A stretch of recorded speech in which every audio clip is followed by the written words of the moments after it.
Packers fans out here to stay. Cheeseheads green and gold all day. Jordan Love lead us to the bay. Every game we find a way. Green Bay hustle, grind it up. Hit the field, we don't bluff. Touchdown dances, feel the love. Jordan's got that MVP stuff. It's time for OPE, let's go. Packers bringing that show.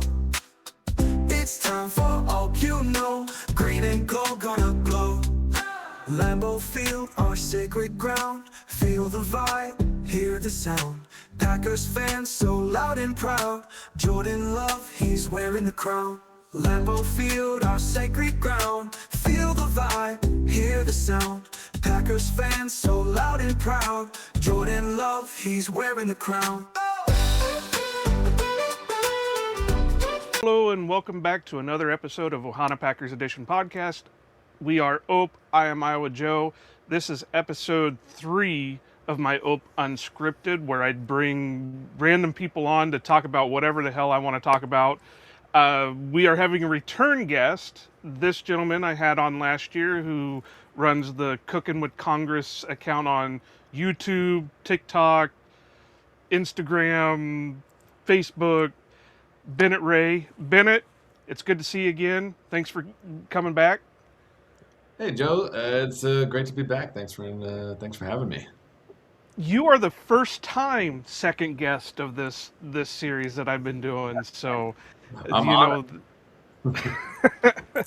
well, you've been a busy man. So it was. We were trying to get you worked on to come in and talk during for the Pittsburgh game this last season, but we couldn't get that schedule wrapped around. But we just got done with the draft not too long ago. How are you feeling about your Steelers going into this season? Oh, terrible! Really, really bad. We just got the news, very recently that Aaron Rodgers is coming back. He's 67 years old, and I don't see how anything could go wrong with that plan. Listen, I'm looking at 2027 in that draft class. Honestly, we've got a great defense. We have the oldest quarterback in the world, and a brand new head coach, brand new defensive coordinator. Offensive coordinator, I don't know. Part of me is hoping that we go like 3-14 and get a crack at an excellent quarterback, but my heart knows that we'll go 9-8, make the playoffs, and get blown out by the Bills. Yeah. Well, you got something special going on though. Even though you are getting old man Rodgers, you are getting his old coach and Mike McCarthy. So maybe they can rekindle a little bit of the flame and make a little bit of a run. I know I've been seeing way too early predictions of a Packers-Steelers Super Bowl, so... Where have you seen that? Is that just prediction? There's no...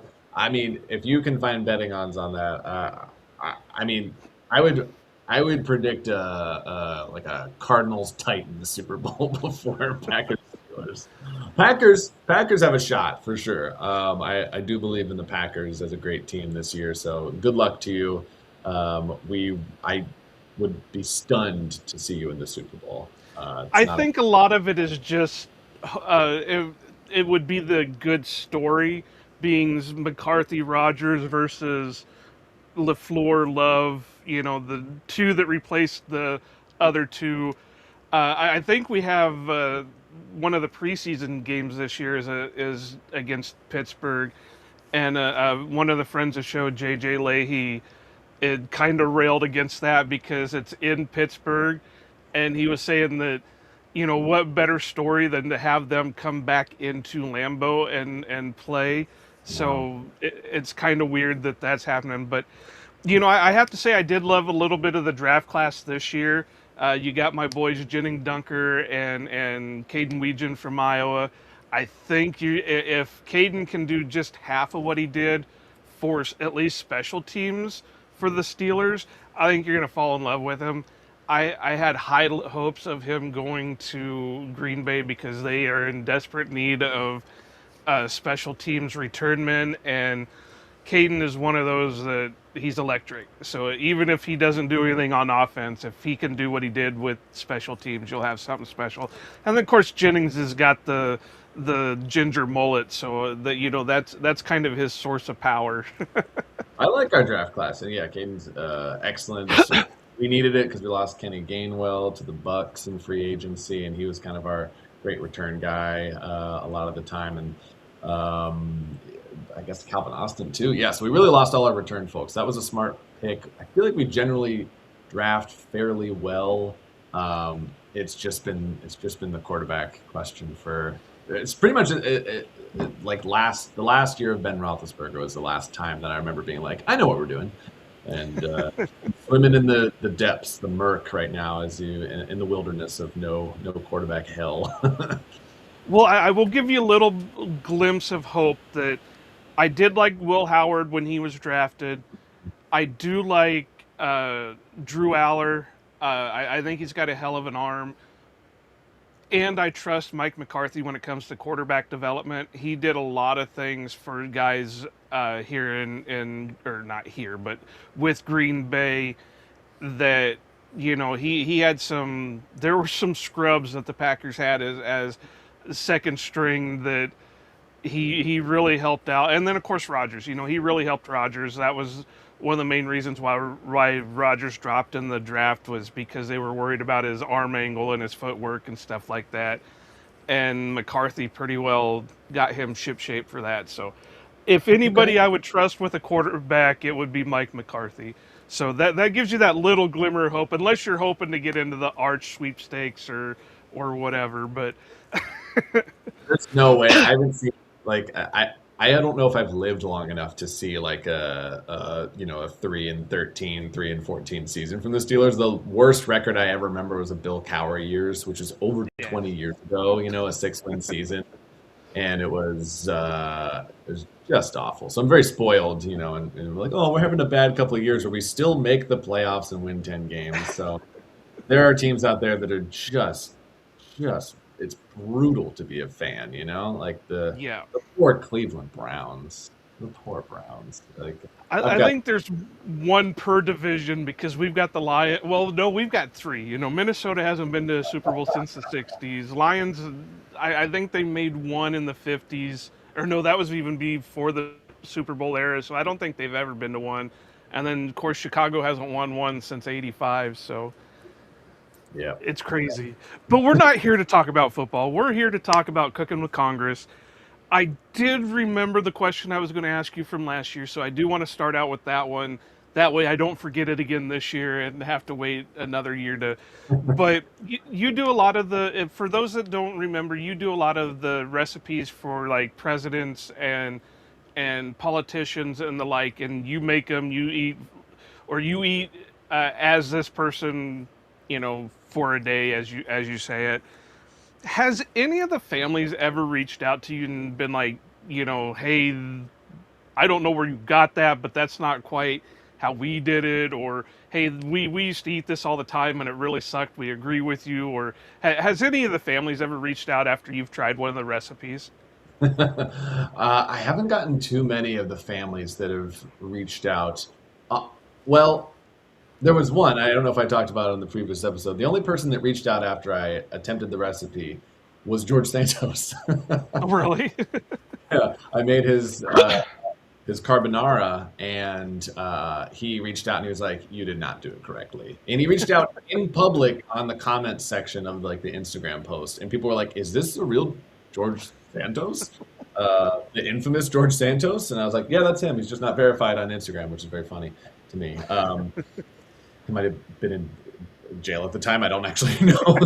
But he reached out, and then he sent me a DM on Instagram at like 11:05 p.m. Eastern time, and it was just a picture of the carbonara that he had made that night because he was so pissed off. He was like, "Well, I'm going to make it the right way and show it to you." And so there's like the classic like gilded plate or whatever. It's got like the Greek gold on the outside, and then it's this like creamy carbonara. And he was just like, had to make it right since somebody screwed up my recipe.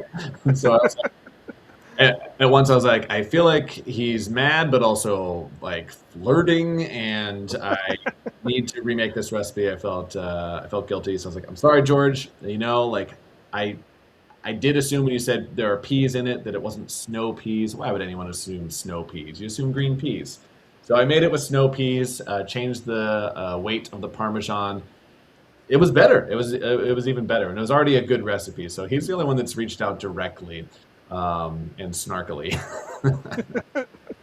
Yeah, I wondered about that because, obviously a lot of these are family style recipes.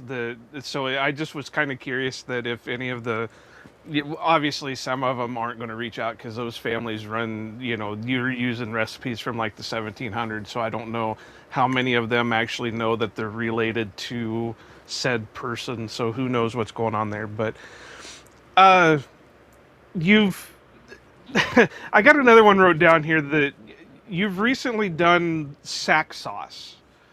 And I think you said it was John Adams's favorite meal or dessert or whatever it is. To me, it looks like a bread pudding. Is that basically what sack sauce is a bread pudding style thing?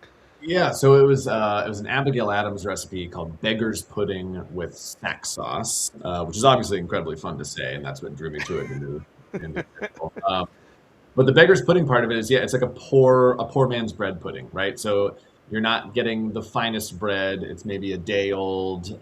You're sticking raisins in there, maybe currants. You can do dried currants as well, and then you are just slathering it after you bake it. You're slathering it in this extremely alcoholic sack sauce. So sack just means sherry, like there's dry sack sherry. So it has nothing to do with other kinds of sacks. I don't know. And Easy. it is boozy. It's so boozy. The sauce is basically just like pouring. If you just made bread pudding and you're like, I don't want to caramelize anything, I'd rather just pour a bottle of white wine on top. That's kind of what it tastes like.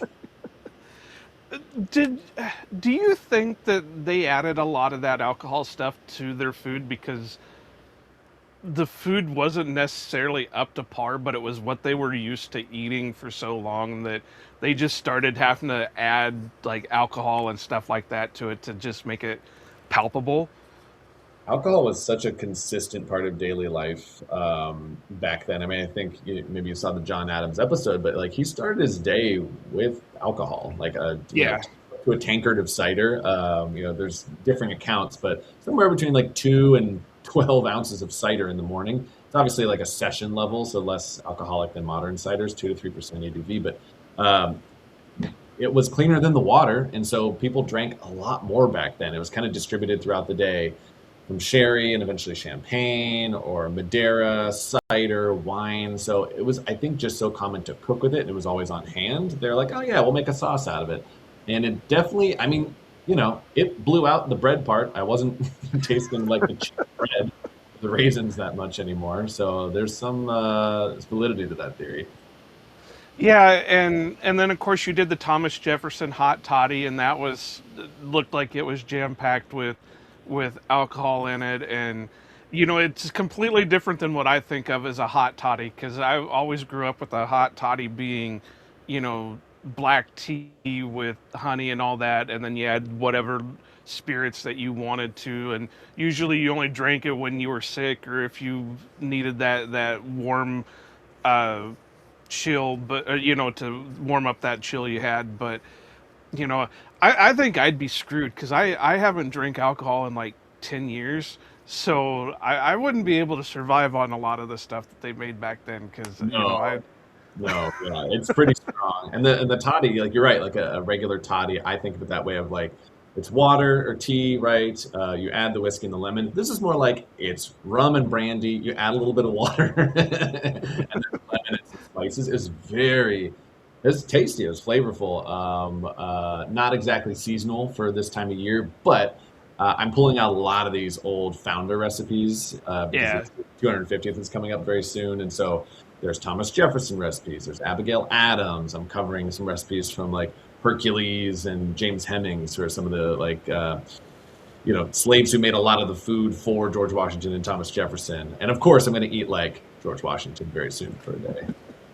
Are we going to get the Alexander Hamilton meal yet? Ooh, that's a good question. His his daily day of eating is a little tougher to pin down, but I've got some meals and my eye on a few of them. But there's so much that I'm trying to do before like July 4th. I don't know if I can fit in everything that I want. I'm like, oh, I have to fit it all in before the 250 is Yeah. over. I got the whole year, and I got lots of years after that to still kind of celebrate around the 4th and bring some Hamilton recipes. There's so many Jefferson recipes too that are just strange and delicious and delightful. And I'm remaking again like the drunken bread, which is amazing, and which is just basically like pour a bottle of wine into a loaf of bread and make mac and cheese. So there's endless exploration for me. Yeah, I was just going to ask, are you going to do mac and cheese with it? Because he was like notorious for his mac and cheese love, and then ice cream. I guess he was big on ice Yes. cream too.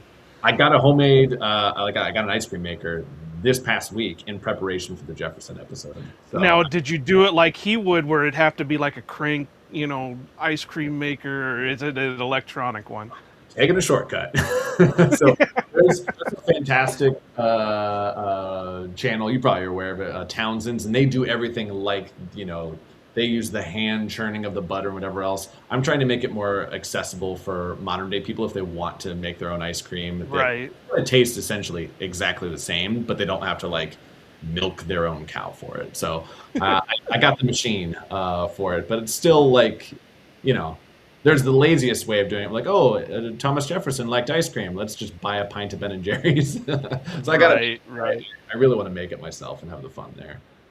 Right, and even myself, I've thought about getting my own ice cream maker because I'm a weird guy that I love ice cream. If I got a hankering for ice cream, it doesn't matter what time of year it is, I'm gonna go get it. So we could be in the middle of winter and it's negative 20 degrees out, and I could be like, hey, I really feel like a bowl of ice cream tonight. Yeah.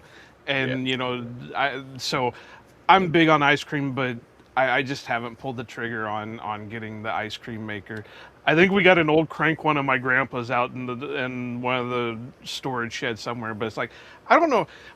Doing it with the machine might taste a little bit better than the old crank because at least the machine's going to get everything mixed up Hmm. properly in that. Whereas with the crank, it's kind of like mixing between a mixer and a whisk. You might not get everything with the whisk, but you're going to get everything with the mixer. So, you might have a little bit of a better version of Thomas Jefferson's recipes.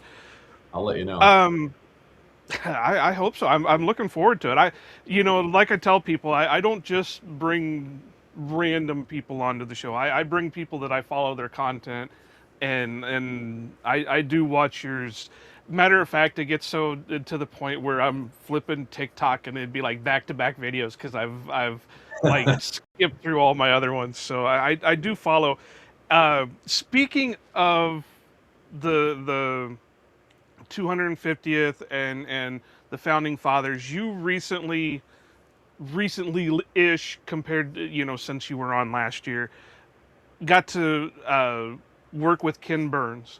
I'm a big Ken Burns documentary watcher. I love the Civil War. I did watch baseball. I did watch a lot of his Roosevelt one. I have not been able to watch the American Revolution one yet, but I'm hoping to get to it soon. He's big documentary guy, and he's known for getting pretty accurately stuff in there and stuff people don't actually know. But how did the Ken Burns stuff come about for you? Yeah, I was a Ken Burns fan for many years. I loved the national parks, the Roosevelts, Civil War, the Vietnam War. I remember like watching those on my break, like watching the Vietnam War on my break, like lunch break on my computer. I used to work at this gallery, and then people would walk in like, "What are you watching?" Like, "Oh, just horrors, just watching horrors." But presented so like empathetically and intelligently. And he's just a fantastic storyteller. So I was always a big fan. His team reached out to me, I guess about a year ago or so. His like publicists were big fans of the show, of Cooking with Congress, and they said we'd love for you guys to like find a way to work together. And so it took a little while to kind of get his, because his schedule is like he's gone for years while he makes these documentaries. He just like disappears into the wilderness of the Northeast, and then when he comes out, he is like on the road every single day. It feels like promoting the show and does such a fantastic job and so much hard work doing that. So it took maybe I think 4 months from the initial contact to like pin down a date. We worked with PBS SoCal, so the like local PBS affiliate here in Southern California, and they said, "Hey, like we're having Ken in for this screening at the Academy Museum, the Academy Awards Museum, the Oscars or Yeah. whatever else. I think we can like set up a quick black box in the back if you can bring the food in and we can shoot there while he's in town, essentially like in between events, it will work." And I was like, let's do it. And so I made everything in my home, put, an artichoke pie and cheap dessert and some fire cakes, and then got to feed them to Ken Burns in the Academy Museum, like in what looks like a decent setup, but truly like we just threw it up right in the back before this event started. So it was kind of guerrilla style. PBS SoCal was awesome to like set the whole thing up. We've since become close friends, and Ken was just a delight to work with. Seriously, one of the like brightest, quickest people that I've met. Yeah, he's, on top of being a solid documentarian, he's a good interview. He oh, I that would be I would probably have to wrap this show up if I got to talk to him, just because that I think that would be peak. Not because I couldn't find anybody, more popular, more whatever, but it just that guy right there, because I grew up with it. Like I said, the Civil War documentary came out in like the 90s. So, I was born in 86. This will be my 40th year on this place we call Earth. That, I was probably 8, 9, 10 when that documentary came out. And, that started my love into the Civil War and the Old West and stuff like that. And then, he's done baseball. Well, I'm on top of being a football fan, I'm a big, Atlanta Braves baseball fan. So to sit there and watch a lot of that stuff, it really kicked in. And like I said, he's very accurate with a lot of his stuff. I know some people can call him out on, well, they didn't do it quite this way, but it's very few and far between that you get that call out on him. And yeah, and then you watch him in interviews, and he's just this quiet, intelligent type of guy that it just you had me jealous. Let's just put it that way. I think he's America's storyteller. Really, he has told so many of the major stories of like our country's past in a way that is unflinching and I think like gives you wisdom and knowledge about the present while being very set in the time period. Like you feel like Yeah. you're living in the American Revolution and you're really understanding the landscape. I learned a ton from watching all the episodes as well. It's beautifully made. You definitely check it out when you get a chance because it's well worth the hours that you spend on it. And I'll probably rewatch it, frankly, in the coming like weeks, just around the fourth too. And that's what makes his so good is their rewatchability. Yeah. There's some of them that you can watch that you're like, oh, okay, yeah, that was a good documentary, but yeah, I'm done with it. But his are because you seem to learn new stuff every time you watch it. So Yeah. you could watch it like a dozen times and you're still learning new stuff because you're like, okay, well, I've learned this already. Now I don't remember that being in there, and you could put him on par with some of the top directors in Hollywood, like a Kubrick or a Spielberg or something like that, because that's how much detail he puts into his work. But now you did the fire cakes, and I wish I would have clipped it. The look you gave when you first tried to bite into that the fire cake was amazing. Because it was just like like a surprised look, like, did I just break a tooth biting into this? I know. What's the difference between the fire cake and the hardtack that they would do in like the Civil War? What's the big difference between those?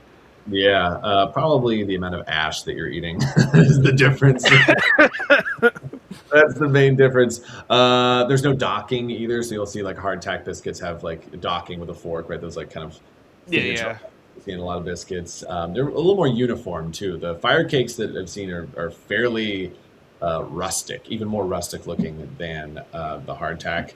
And otherwise, the flavor profile very similar. The amount of time that you can keep them around too, they'll keep for years and years and years. And they're best had when you dunk them into a liquid, like water, coffee, something else. A lot of people had it that way. They're saltless. So they really had because salt was a precious commodity in certain times during the American Revolution, so they didn't always have it to flavor the nothing, Right. the nothing that they were ingesting flavor wise. And frankly, I was afraid that like Ken was going to break a tooth more than I was going to break a tooth. Like I was like, I break a tooth, like that's okay, that's like good TV. If Ken breaks a tooth, like I'm gonna get buried in lawsuits and be the guy that like cracked Ken Burns' tooth before his big premiere, which would not be great. But he just dove right in as I was talking about. Oh, they're pretty hard. And he just bit into it before I was even prepared. I was like, oh, all right, great. He's jumping right in, and that's the same energy that it took into each bite. I think his reaction to the artichoke pie was really hilarious because it was like, did not expect that when we like cracked Yeah. it open. I didn't expect it either because I had made it without opening the lid. So I was like saving the lid reveal for Ken and myself to see at the same time. So I had no idea what it was going to look like inside. It was very interesting. Yeah, and he, like you said, he seemed to enjoy it. Yeah. Is it like a sweet flavor to it? So like a dessert type of. Yes, a dessert artichoke. That'll. I really do want to remake that one too, and like I think an artichoke pie could have. It's got potential. It definitely wasn't bad, but I wonder if it could be made into like an interesting version of a more modern pie, kind of like we do a sweet potato, right? Yeah, yeah. It's possible. It's possible. I'm gonna play around. I'll do a recipe rescue at some point. Maybe see if I can get that over to Ken. Look a little prettier too than the weird relic that was inside that coffin crust, which is essentially like a box made of crust. Right, Uh, right. and you open it up, and there's like these desiccated looking artichoke bottoms. It was very I strange. honestly didn't think it looked too bad myself. It was good presentation and all that too. But those coffin deals are, that obviously has a lot of British connotations to it because they're very notorious for that style. Um, but yeah, was it better than the Martha Washington lettuce pie? Oh yeah, way better than lettuce pie. Absolutely, lettuce pie was a mistake. I'm grateful to have tried that one though, because it was so weird and so upsetting and so wet that it's stuck with me forever. And it like helped kickstart like my relationship with the California prunes, which was the prunes were like an important part of that recipe. You stew the prunes and lay them across. And I was like, what are prunes doing here? This is the second recipe in a row I've had prunes, and they like have been done dirty. And I like prunes because I'm an old man, but also because they're delicious. And they like reached out afterwards. They're like, "Hey, do you want to like save some of these recipes with prunes?" I was like, "Yeah." And so we partnered up. We partnered up for like 4 different episodes to rescue the prunes from these weird old recipes and make some delicious ones. I'm one of those that, unless it has specific stuff in it, I'm open to try anything. And, Yes.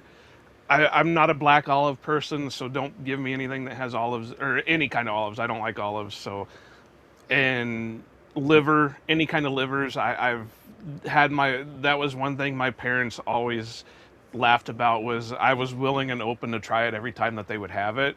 But the minute I put it in my mouth, I was sick of it, and I wouldn't throw it, but I would spit it back out. So I've had my shares of livers that I've tried it enough. I'm not a big fan of it. And there's a couple other things that if it's in it, coconut. I'm not a big coconut eater either. So if that stuff's in it, I won't try it. But I'm pretty open and honest on trying things. But there's some things that you make with these recipes. It's like, yeah, I'd try it, but I don't think I'd be happy about it. Uh, you're not aching to try some of these. Yeah, I know. The nice part about the three things that you don't like is that they'll never touch into like a they'll never combine into like a mega horrible food for you. Like I can't imagine Yeah, with coconut flakes or coconut flakes with no. sugar. So at least you never have to worry about like your ultimate destruction in one meal. Whereas I've had to worry about that like a couple of times. Like I I really, really don't like ketchup. That's like my one thing I don't like. I'm extremely allergic to carrots, and like there'll Yep, be yep. at home where my daughter will just be like dipping carrots into ketchup and be like, "Dad," I'm like, "Oh my God, this is my night. This is my kryptonite right here." Yeah, I always remember the carrot one because we talked about that last year, and I said that my dad's allergic to cucumbers, so it's kind of those weird allergies with it. And so kind of speaking of kids, you recently did your meals as a person in whatever district it is, and you recently ate like a 2.5-year-old toddler. How did you decide to pick that one? Now, that's unkind. You can't call Mitch McConnell that. He's yeah, I get a ton of fascinating submissions for Eating Like America. I do one a week, which is it's a full day of eating when I eat like a person who's not a politician or public figure. The submissions have all historically come from like paid supporters of the show. I've got maybe 1,000 of those who are who get access to virtual cocktail classes for free, and they get to vote on certain things, like which president I'm going to eat like next was like the most recent poll I put out there. And they also get to submit their daily days of eating. I've had to pause submissions for a second just to catch up on the massive backlog. Because again, going one a week, I got way more submissions than I ever imagined, which is amazing. The toddler, I like to diversify by like region and profession and age. So it's not just like you get 7 from Florida in a row or something like that. Right. So I was like, well, I'd done my grandmother who's 98. I have a widowed homemaker up, soon who was 92. Eventually did that, and I was like, gotta like go a little younger here. And then I saw that there was someone who submitted, and they were like, we eat like my 2.5-year-old. So I was like, well, that's definitely young. And it was really fun. It was fun to treat the day like a toddler, and I kind of let it infect me in a nice way, and did art at the end of the day after my dessert. And I didn't. The only thing that was unrealistic is I didn't throw everything on the ground and scream, I guess. But Well, and I'll you say forgot to mix it all together, and like just grab it by the handful. shove it into my face. Yeah. Did you go full out and sit there and watch cartoons while you were doing it? And Go method. I was like, I'm considering that for like, I've been thinking about this fun series where I'll do like the morning routines of different public figures too, like not just the food, but also like what did their actual morning look like or their whole day look like, and live like that. Because of the toddler day and because of a few others, when people have added the color into their submissions and been like, usually I'll like, take a 4-mile hike afterwards, or I'll ride my bike and then I'll eat lunch. And I don't usually include that because like that's a big ask. I don't own a bike, unfortunately, stuff like that, or whatever.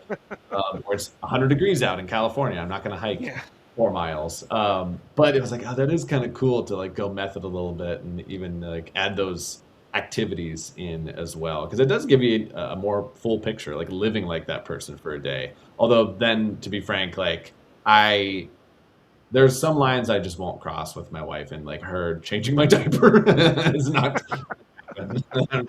I can't go full method, There's boundaries.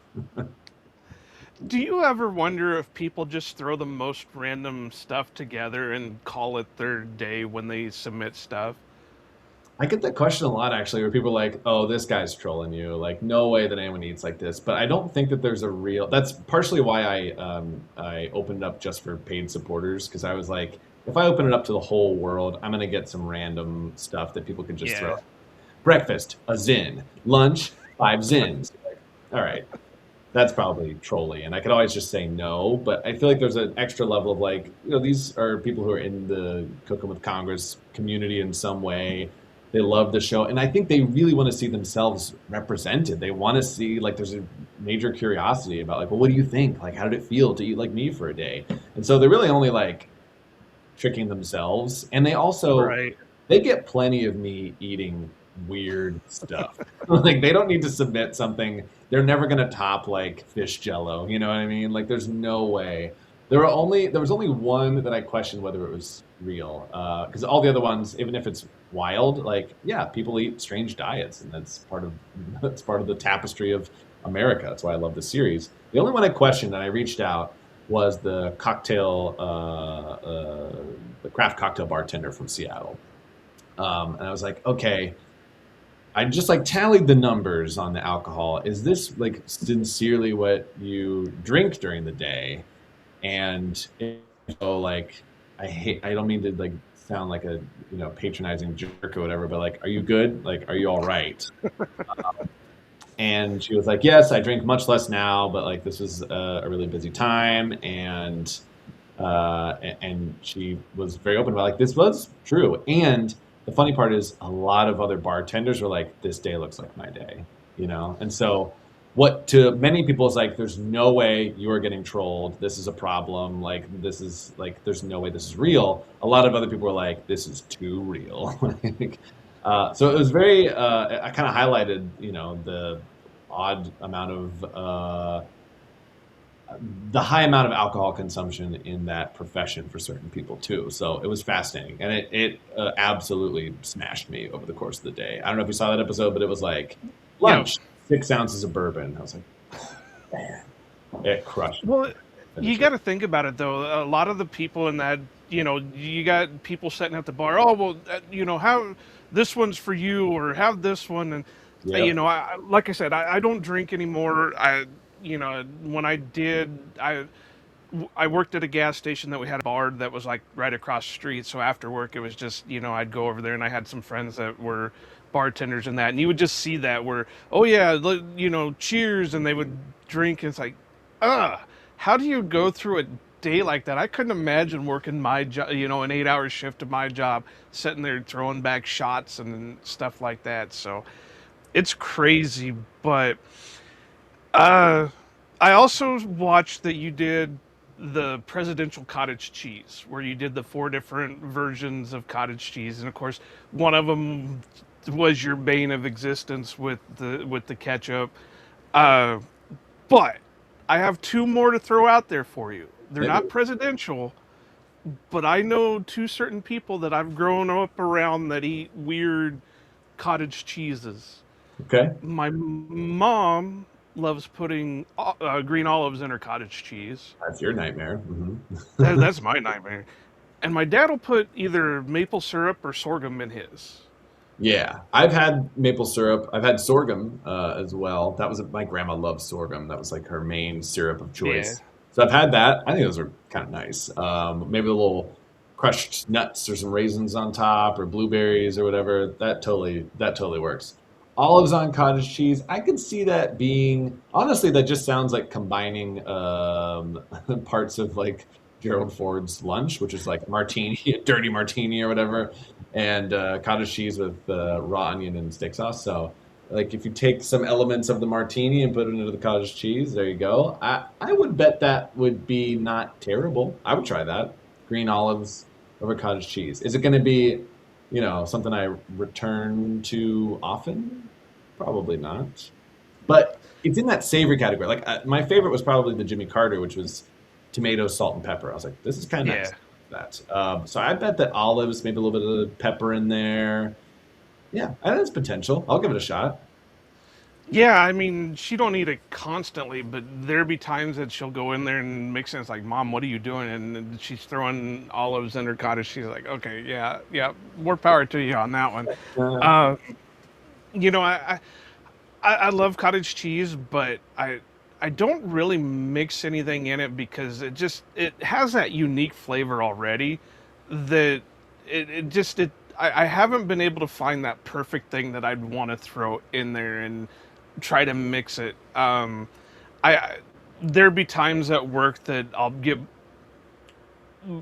kind of rush for lunch, so I'll have like baked lays with my cottage cheese, and I'll like dip the lays into the cottage cheese and eat it that way. And just because I have a short amount of time with lunch, it's like, okay, well, I got to get my food intake in quick, and I can't sit here and enjoy it. And it's got it's not bad. It's an interesting flavor to it too, but I haven't got to the point where it's like, okay, yeah, what do I want to mix into my cottage cheese? You ever see those recipes that are like, I made bread out of cottage cheese and it's like healthy bread, or I made, like I blended cottage cheese and made it into like ice cream or a cake or something. And Yeah, yeah. I follow Liam. Yeah, there you go. He took the cottage cheese challenge. He did it. Yeah, yeah. Yeah. I actually sent him a message trying to get him on the show, but I never heard back from him. But yeah, he's the cottage cheese king, if you want to call him such thing. Yes, I do. He got tagged so many times when I put up the challenge. I was like, he's gonna have to do it. That's great. And he echoed my sentiments on ketchup with cottage cheese. Not good. Not good at all. And I know you don't like ketchup, but I've put ketchup on like my mac and cheese, and it adds a Yeah, my dad does that too. He likes it. yeah. But so you also talked to another guy that I really enjoy a lot of his stuff. I actually grew up watching Wishbone, and he was a writer on Wishbone that I found out later on. But I also love the radio show Wait, Wait, Don't Tell Me, and he's on a panelist now and again, and that's Mo Rocca. What was that like, and how did that come about with the interview you did with him? And how do I compare to his interview? I don't know how tall you are, but Mo is much taller than you'd expect. I think that's how you compare. Mo was wonderful to talk to. That CBS Sunday Morning, their team reached out, I guess, yeah, last year. It was like right after we moved into this new house, and they were just interested in talking about presidential eating. He is a presidential nerd. He's visited, I think, like lots of the different graves of many of the U.S. presidents. Obviously, he was a Daily Show correspondent as well, which is where I first saw him when I was younger, and I loved the Daily Show growing up because I was like, politics and comedy, you could do that? This is amazing. So they set up the interview. They came, for a day and shot a bunch of B-roll of me making James Garfield's squirrel soup. Excuse me. And then the next day we sat down for a really fantastic interview. He's incredibly easy to talk to.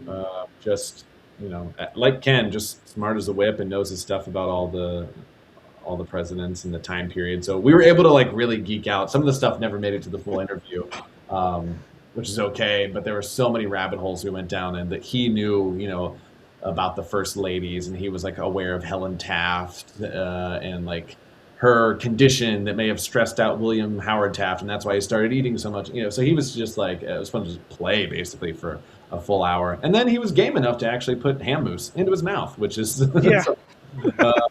credit to him for the bravery. It was a lot of fun. Yeah, and like I said, I remember watching Wishbone and seeing the weird name Mo Rocca on there, but I never put two and two together when I got older. But yeah, he's very intelligent and a lot of funny. Like I said, I listen. I don't listen to it as much now just because there's so many podcasts and everything else that I try to keep up with. But I did love Wait, Wait, Don't Tell Me. I would listen to that constantly. And just some of the stuff that he would pull off on there is tremendous. And yeah, he's big into the histories and that. So because he did a show, I think he had a podcast. I don't know if he still does it, but it's like Mobituaries or something like that, where where he'll go through and read weird and obituaries and stuff like that. So yeah, it's a great show. He like we were talking about Wishbone a little bit because I also grew up on Wishbone. That's how I think it helps birth the love of reading for me. Yeah, that show. And he was saying, and I'll probably butcher his words. He said it so eloquently, but Wishbone was the hardest writing job he ever had. He said, because you're taking classics of literature and then distilling them down into a kid-friendly format, and then you're taking that kid-friendly format and you're translating it through the eyes of a dog. And so there's all these levels of understanding that the writers room was very aware of when they were creating each episode. And I just thought that was such an interesting perspective as someone who, I had just watched it as a kid and enjoyed it. And I didn't really think about the craft that went into it and the difficulty and trying to, get that across and have it resonate with kids. It's incredibly hard work. And then cutting it down to like a 28, 30-minute format that's crazy. But I did love the show. I wish they would do a kind of an updated version of it, because I think a lot of the PBS shows that we grew up with, I think, could do with a renaissance, because kids need something like that. Wishbone, Where in the World is Carmen Sandiego, stuff like that. I know Reading Rainbow is a big one. I grew up on Arthur, but yeah, Carmen Sandiego. I had like a video game on a CD, I guess, like a PC game of like Where in Time, Carmen Sandiego. And that, I still think about that at least once a month. Anytime I'm like, oh, Nefertiti. I like saw that reference in a museum exhibit. That reminds me of that amazing CD-ROM video game of Where in Time in San Diego. I will go one further with you. I remember the floppy disk that you would put into, and yeah.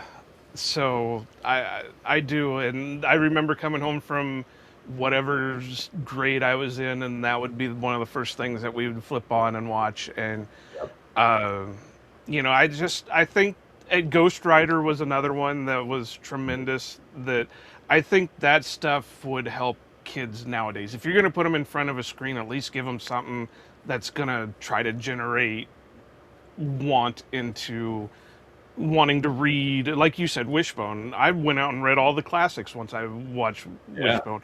I was reading Tale of Two Cities when I was in 4th grade because of friggin' Wishbone. And Dickens is still one of my favorite authors because I watched a lot of the Wishbone stuff. So not to get on a long, that could be a whole nother podcast talking about old TV shows. Recently just started a new thing. I don't know if it's for YouTube specifically or if you're going to kind of cross-platform it, but I did see that you did a fireside chat. Yes. What are your hopes with the fireside? I love the story that you told about it. Told on that one.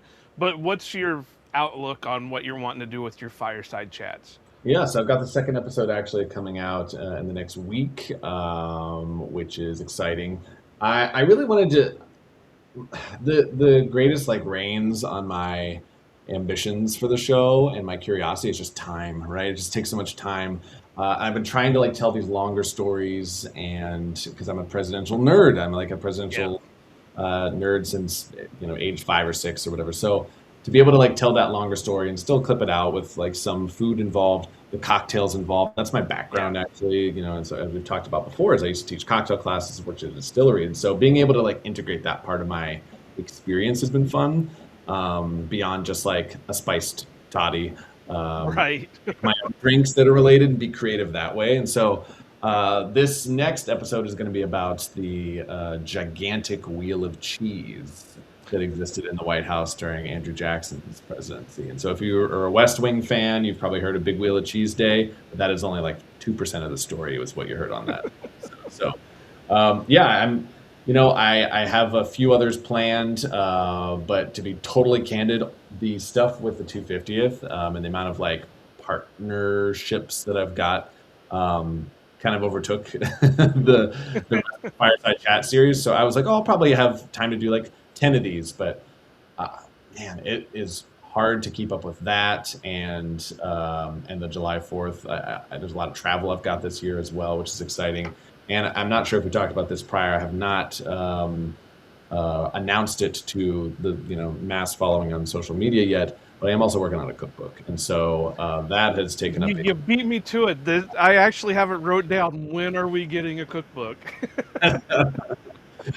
In a while, but I'm spending a lot of time in the kitchen right now in preparation of that. So you won't be able to stop hearing about it whenever I've released it to the public and it's official, but it's still some time away. And so I've got permission from the publisher to yep, you can tell podcast hosts you can tell people on, TV or whatever, if you can tell Mo Rocca or whatever, which I did, but they're like, don't like make any big announcements on social media. And so we'll keep this between me, you, and all of your viewers and listeners. All 50 of them, Yes. we're good. um, Which is thrilling and exciting, and definitely has taken me away from a certain series more than I wanted. So it's been slower. I was like, I'll do one a week, and then I was like, probably one a month for the fireside chats, but very excited to the next one. does a lot of now I know prep is big because I'm the same way here. Even though we do 1 to 2 shows a week, prep is big. Mm. But how how long does it take you to prep? And what's the production that goes into what you're doing? Depends on the episode. For the Eating Like series, which is probably the most popular one, is when I eat like a first lady or a president or a politician for a whole day. The day itself is a full day. Like I wake up and I'm in the kitchen, depending, but I'm in the kitchen, starting at 8, cooking, and then eating around. It's like an 8 to 8 day, so a 12-hour day. Obviously, I do other stuff in between the eating and the cooking, but the, the presidents had staff, or they had Right. like people who were enslaved who made the things for them. Like I got me, and so I'm making all the stuff myself, and so it's a pretty time-intensive day. The research is really heavy as well. I actually had to hire a research assistant, which is fantastic. Her name's Star Rose. She is wonderful, and she has helped me kind of like needle down on things that were maybe apocryphal that I had heard, right? Like I heard Ben Franklin started his day with like gruel and porridge. Is that accurate to his like the 1770s, or is that more of an early day thing? And so she'll go down the rabbit hole. She has connections with all the like libraries and museums, and she'll be like, she'll find out, nope, that was him in his like early 20s where he ate gruel, not so much in his 70s. Which like if you go, and there's a bunch of like AI history accounts now where they show, some like, I saw one where it was like Ben Franklin's like daily day of eating. And I was like, damn, I was going to do that. And I'm still going to do that. But I saw it first with this AI account, but it's completely inaccurate. It shows his, in his 70s, like as you understand him, Ben Franklin, but he's eating the food that he ate when he was a teenager, right? And so it's about that like intensive fact checking, because there's a world in which I just like, oh, well, they must be right. I'll just eat gruel this morning, right? And then that's the day of eating. I'm a stickler for also like calling out my own mistakes. And so if I've messed up, I recently even just like I screwed up a club sandwich because someone was just like, that's not a club sandwich. Where's like the bread should be toasted and there should be a toothpick in a club sandwich classically, and a third layer of bread. And I was like, oh my God, what I have called and what has been called in my like home a club sandwich since I was a kid, not a club sandwich. Never toasted the bread, only had 2 pieces. So I was like, I'm so sorry. Like, you're right. It's like, thank you for pointing this out, because I want to learn. I want to make it better. And I want to, take the time to do the research. On those Eating Like America days, that's where I don't have, Star Rose working on it. And so I rely on the fact that, like, I know what a club sandwich is, when apparently I did. And yeah, those AI accounts are there's another podcast that I follow, Mash Matters, talking about the TV show MASH, and they call out those AI things all the time because they put the clickbait title on there, and this person was the most hated person behind scenes, and then it's just all AI created mess. So I feel you on that. Luckily we're not big enough that we have to worry about my show being AI clipped for anything, so we're good on that one. It's about like, I feel like I weirdly picked a profession that's a little bit AI proof, where you're like, yeah, I guess like you could, like someone could do an AI version of them eating the meals and stuff, but man, that would be a lot of work. And like everyone kind of knows, like, oh, is there someone who's eating like a president? Like, we know who that is now. Like, and I have to put my body through it. Like, I'm sure they could have an AI generated, like, what I've seen is like a lot of dudes will AI generate like an attractive young woman to like go walk through history, and like, I'm on the Titanic, I'm trying to save everyone. And that's not what the creator looks like. The creator just, is a guy in his like 30s or 40s. And so I could see a world in which someone's like, maybe I'll have like, an attractive young woman in her 20s eat like a president every single day. But I think I beat AI enough. I got to it first, and I put my body through it. And I do the actual cooking and whatever else. That hopefully I'm AI proofing cooking with Congress that way. I don't know. Well, yeah, you're never going to get the true reactions out of it. You could have AI eat a lettuce pie, but you're not going to get the reactions out of actually eating a lettuce pie. Knowing AI, they would thoroughly enjoy it, and it would be like amazing. It's like, okay, whatever. It's probably turned into like an influencer, like clicking the cup or whatever, and being like, "You have to try this new lettuce pie from Martha Washington. Most decadent, gets you 12 grams of fiber for every slice or whatever." Yeah. I don't have too much more for you, but this being a Packers related show, I wanted to throw a recipe out there that I found from one of the greatest coaches to ever coach the game of football. This was I just want to read you the recipe, and you just give me a breakdown on what you would think of it, and if you would want to change anything or whatever with it. But this is a recipe that he put it or was featured in the All Stars Athletes Cookbook from 1965. Ooh. So this is one of those that from Vince Lombardi that supposedly this is the recipe that he made himself every time that they would have a party. It was his specialty to make. So it's called Vince Lombardi's broiled deviled ham steaks. Yeah, it's quite interesting. So the ingredients is 1 box Coleman's dry mustard, 4-ounce size, a 1/4 cup fresh orange juice, 1 ham steak about a 1/2 inch thick, Caro sauce or syrup, and then for the side dish, it's sweet potatoes or yams baked and buttered. Corn syrup? Just straight up corn syrup is one of the ingredients. Yeah, well, they call it Caro syrup, Yeah, Cairo syrup. yeah. Karo. But yeah. Yeah, that'd be corn syrup. Fascinating. And then you just you mix together the first ingredients, glaze it basically, the hams. Yeah, so here's the instructions. It's only 3 instructions for it. So you put the dry mustard in a mixing bowl, blend in orange juice and enough syrup to make a medium thin paste. Spread paste on both sides of ham steak. Place under broiler on rack for 15 minutes on each side. 15 minutes. Serve with potatoes or yams baked and buttered. It doesn't say, 15 minutes on the broiler. Yeah, broilers are set. Yeah. That's a long time for sugar to be exposed to fire. I am fascinated to see if that comes out. I mean, I'm imagining there's no way that is. If you follow the exact instructions, that isn't just burnt pig. Like that's. I want to try it, obviously, and it's only for one pig though. That's fascinating. I would have thought that would serve like a significant amount more, but well, it says serves 4 to 6. Okay. So it's per ham steak. I don't know. Like, okay, yeah, 4 to 6 for that amount kind of makes sense, but still, 30 minutes with the broiler is pretty intense. That's usually like a 2 to 3 minute scenario for most things before it gets crackly. So maybe broilers were less intense in the 60s. I don't know. Yeah, well, that's what I was gonna say. Was it doesn't have what the temperature is, because I know the broiler now is pretty toasty, so I'm kind of wondering about that back then too. But yeah, so I found that, and like I said, I read that this is the one that whenever they had dinner parties or special occasions, that he specifically wanted this made every time.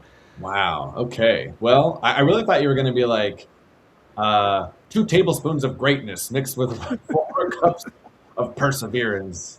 Mix in some. Well, that's why it doesn't burn, is because he's such a great godly coach that he tells it don't burn and it doesn't burn. That's probably true.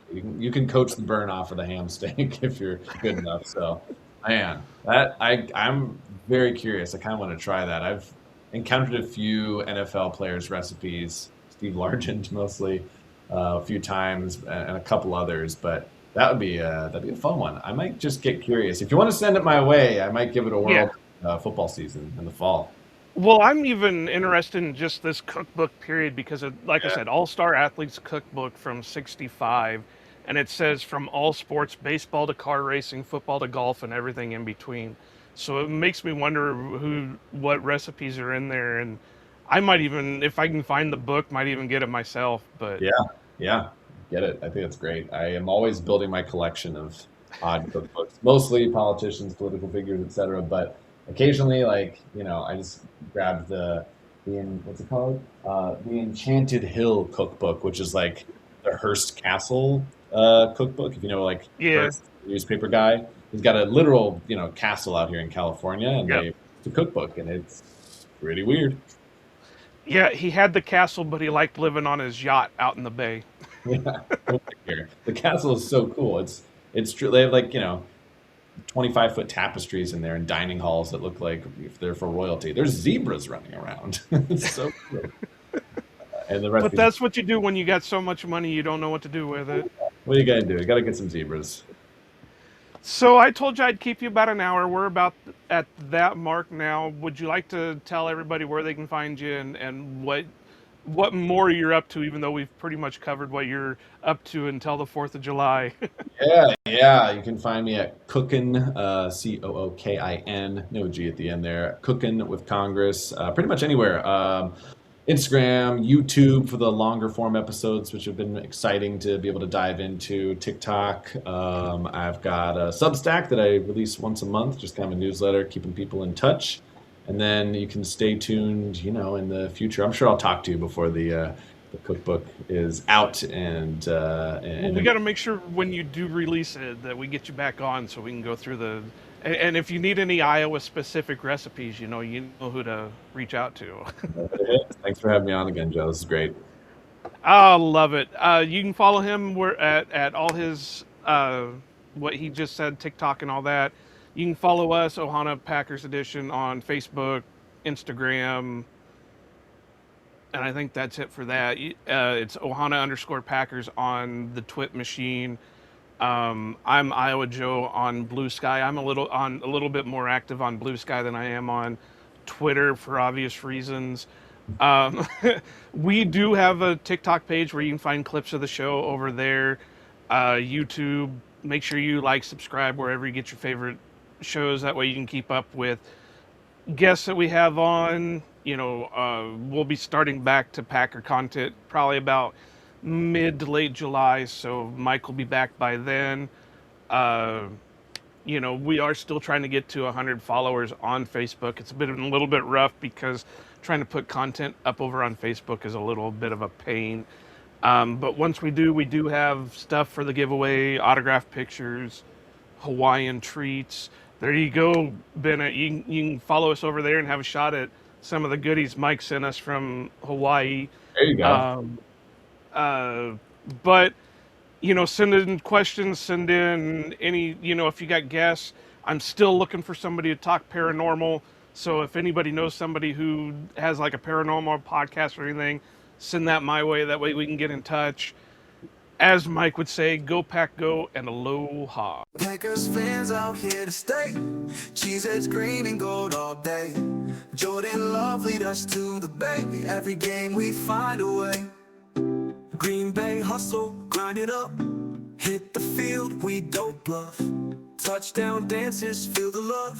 Jordan's got that MVP stuff. It's time for let's go. Packers bringing that show. It's time for green and gold gonna glow. Lambeau Field, our sacred ground. Feel the vibe, hear the sound. Packers fans so loud and proud. Jordan Love, he's wearing the crown. Lambeau Field, our sacred ground. Feel the vibe, hear the sound.